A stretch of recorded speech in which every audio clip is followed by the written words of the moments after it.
Koerner just said the quiet part out loud. The money is not in passion. The money is not in looking cool. The money is not in pretending you are building the next billion-dollar startup. The money is in ugly work, sweaty work, boring work. The kind of work that makes your friends laugh at you before it makes your bank account breathe again. And that is exactly why most middle-class people stay trapped. They are not too poor to start. They are too proud to start ugly. A few hours ago, Koerner laid out one of the most brutal side hustle frameworks on the internet. Start with profit. Copy what already works. Ignore passion until you can afford it. Stop trying to invent. Stop trying to look smart. Stop trying to build a sexy business. Find the ugly cash flow that nobody wants to touch, and then execute. But here on the pavement, this is not a motivational business class. This is an economic survival manual. Because in 2026, the old middle class deal is broken. A clean job no longer guarantees security. A college degree no longer guarantees freedom. A 401k no longer feels like enough. A dual income household can still fall behind. And a six-figure salary can disappear into rent, gas, insurance, debt, groceries, and car repairs before the month is over.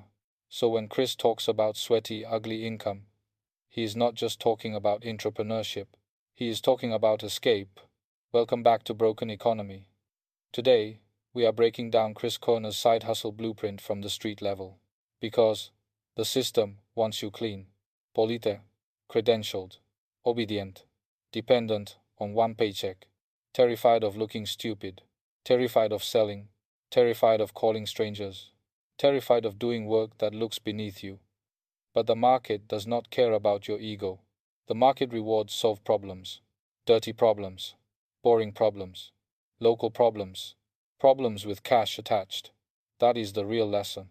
If your side hustle is designed to impress people before it makes money, it is already broken. If your business idea needs 6 months of branding before one customer pays you, it is already broken. If you are trying to invent something nobody has proven will sell, you are making the game harder than it needs to be. Koerner's message is simple. Do not innovate first. Copy the blueprint first. Then improve later. That sounds offensive to people who want to feel original. But it is one of the most important lessons in business. Most money is made by solving old problems.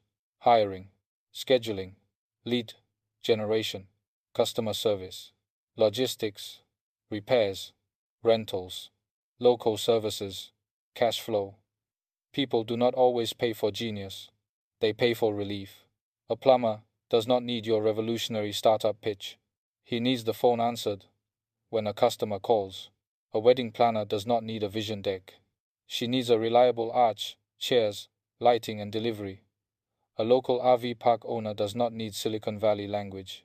He needs occupancy, maintenance, payments, and someone willing to run an ugly little asset better than he did. This is where ordinary people still have a chance. Not in competing with billion-dollar AI labs. Not in trying to outspend Wall Street. Not in becoming another fake passive income influencer. But in doing the work that higher status people ignore. That is the ugly income zone. And in a broken economy, ugly income may be the cleanest path out. Now let's talk about the first lie. Passion first.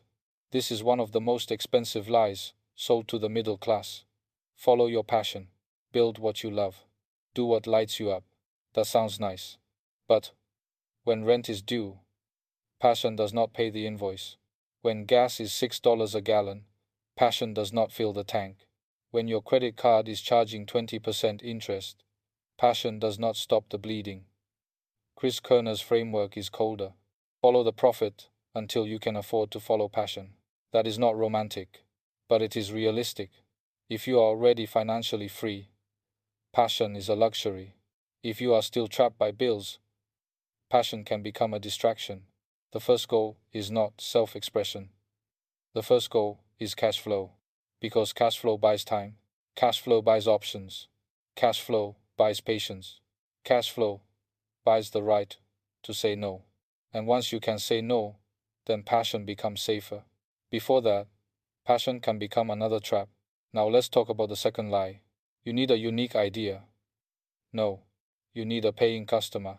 Most people waste months trying to create something new, a new app, a new brand, a new concept, a new audience, a new product.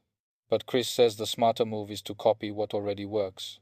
Not steal someone's identity, not commit fraud, not copy trademarks, but copy the business model, copy the offer, copy the pricing logic, copy the sales channel, copy the customer type, copy the proven demand, then execute in your market.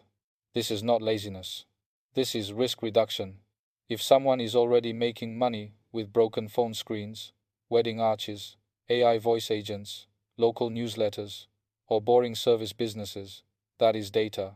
That is proof. That means the market already voted. Your job is not to be a genius.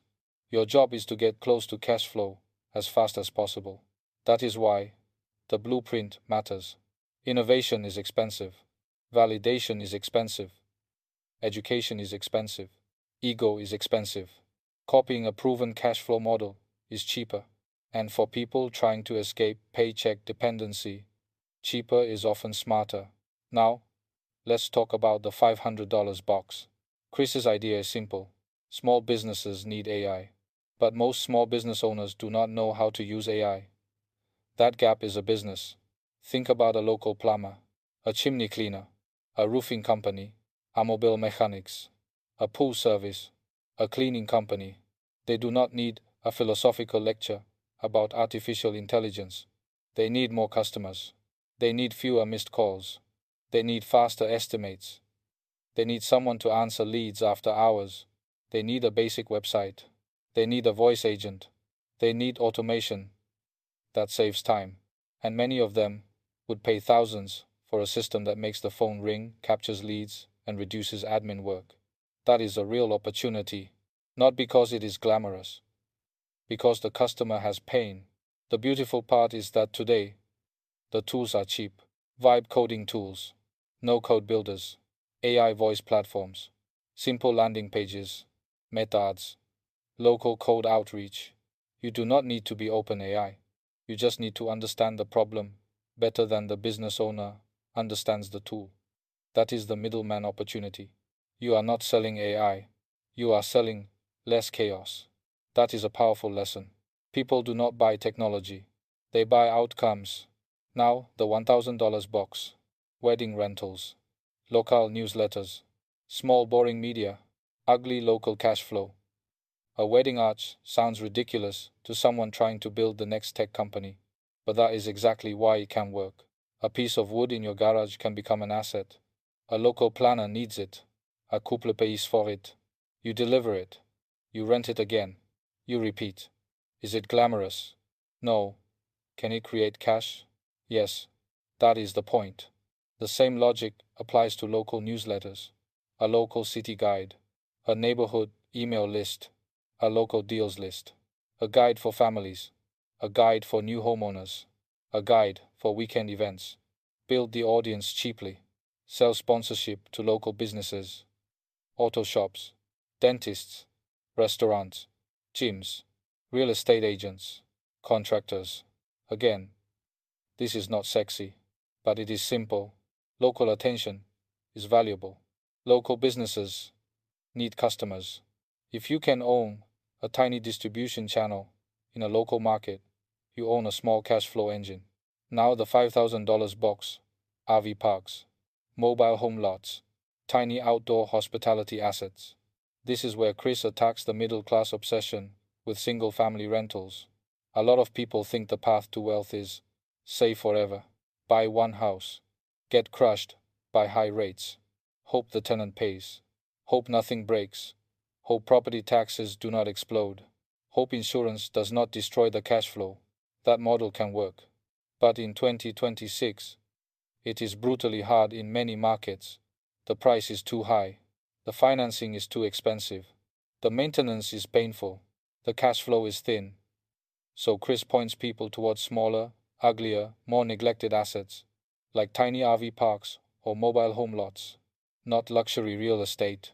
Not Instagram real estate. Cash flow, real estate. Maybe a few pads.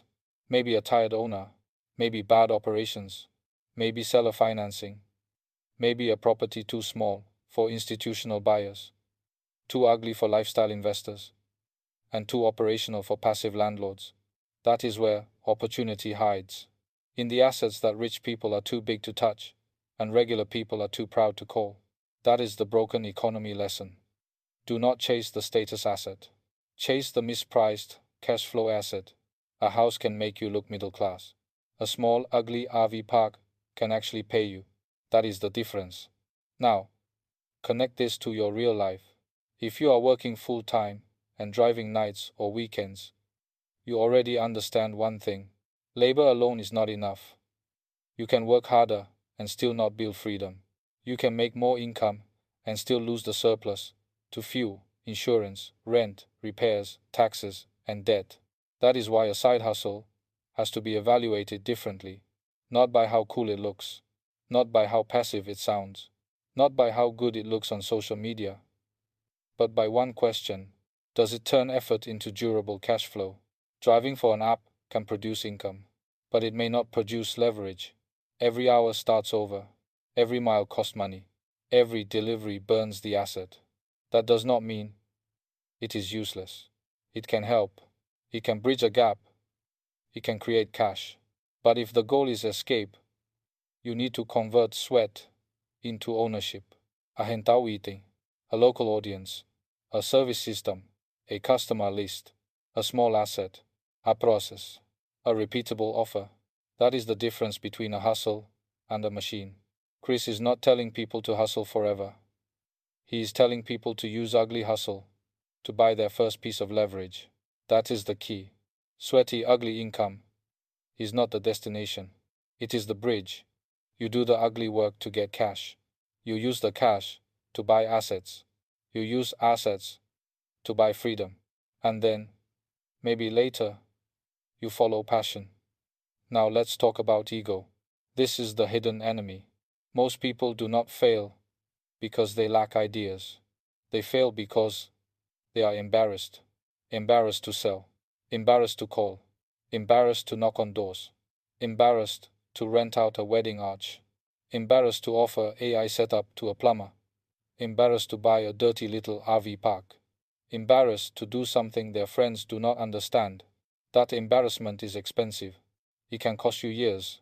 It can cost you the first $10,000. It can cost you the first asset. It can cost you freedom. The system loves your ego. Because ego keeps you dependent. Ego keeps you clean. Ego keeps you waiting for the perfect idea. Ego keeps you researching instead of selling. Ego keeps you dreaming instead of calling customers. Ego keeps you broke with good taste. That is the most dangerous version of broke. Broke with taste. You are too educated to be practical, too polished to be useful, too proud to do the ugly thing, too anxious to be seen trying. That has to die. Because the market does not care about your identity. It cares whether you solve the problem. Now, should everyone quit their job tomorrow? No. That would be stupid for many people. A side hustle should start as an experiment. Nights, weekends, low cost, fast validation, one paying customer, then 5, then 20, then repeat. You do not need to burn the boats on day one, but you do need to stop hiding behind planning. At some point, you have to sell. At some point, you have to hear no. At some point, you have to offer something. At some point, you have to be bad at the first version. That is the price. Now, let's bring this back to the macro economy. Why does this matter now? Because the middle class safety net is weaker. Inflation ate purchasing power. Housing ate the second paycheck. Healthcare ate the raises. Insurance ate the savings. Debt ate the emergency fund. And retirement feels less certain. In that environment, side hustles are no longer cute. They are becoming defensive infrastructure. Not because everyone wants to be an entrepreneur, but because dependence on one income stream is dangerous. One employer, one paycheck, one app, one contract, one boss, one layoff, one policy change, one algorithm. That is too fragile. A side hustle is not only about making extra money, It is about creating optionality, a second channel, a small escape route, a proof that you can generate cash without asking permission from an employer. That psychological shift matters. Once you know you can create money from a problem, you stop feeling completely trapped. That is why Chris Koerner's framework is powerful. It is not motivational fluff. It is permissionless capitalism. Fin un problème. Copie un modèle. C'est la solution. Take the ugly cash. Build the next layer. Repeat. So here is the real question. What ugly problem exists in your city?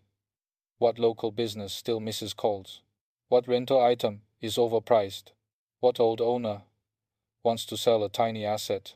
What service has demand but terrible operators? What rich people ignore because it looks too small? What middle class people ignore because it looks too dirty? That is where you should look. Not in the shiny place, in the neglected place. Now go to the comments and tell us the truth. What is the ugliest but most profitable business you have noticed in your local city? Wedding rentals, mobile detailing, junk removal, ARV parks, local newsletters, AI setup for service businesses, broken phone repair, used car flipping, contractor lead generation.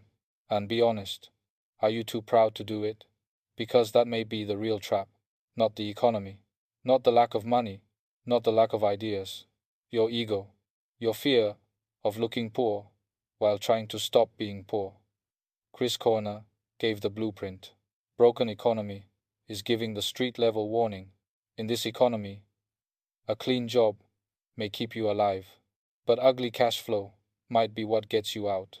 Subscribe to Broken Economy for more clear breakdowns of money, work, business, markets, and the real economy behind everyday life. Stay awake. The next escape route probably does not look sexy. It probably looks sweaty.